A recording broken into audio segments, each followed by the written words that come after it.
Portera alors un coup de flanc que vous parerez seconde, forcez sur la lame, portez un coup à la tête si l'adversaire est lent à faire la riposte, donnez un coup avec le poignet, le coup de flanc, lorsque vous vous remettrez. La pratique d'un art martial historique débute toujours ainsi, par un soigneux travail de décryptage.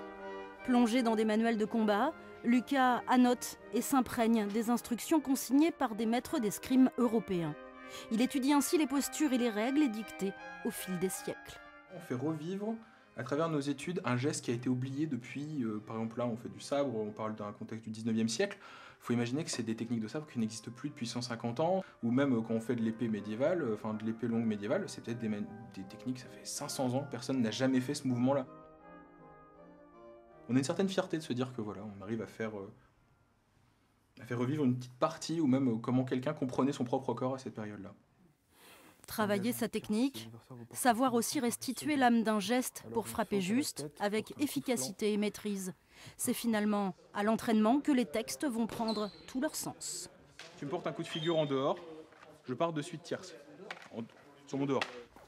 Quelle que soit leur arme de prédilection, 3 à 4 fois par semaine, ils répètent inlassablement les enchaînements. La discipline est exigeante car lors d'un combat, c'est tout le corps qui est en alerte. Ni être pendante. Vous essayez de faire l'effort de l'avoir ici.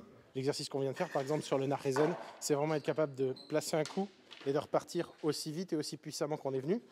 Donc c'est la même force à l'aller et au retour. Et vous imaginez, quelqu'un comme moi, l'inertie, voilà. Donc oui, ça peut être intense. Ça travaille beaucoup sur les muscles des bras, parce que, entre autres, sur l'épée longue, quand il faut lever les bras assez haut, ça fait beaucoup travailler les épaules et les bras de manière générale. Et beaucoup des déplacements, donc il faut être capable de rester en position basse, donc de fléchir les jambes.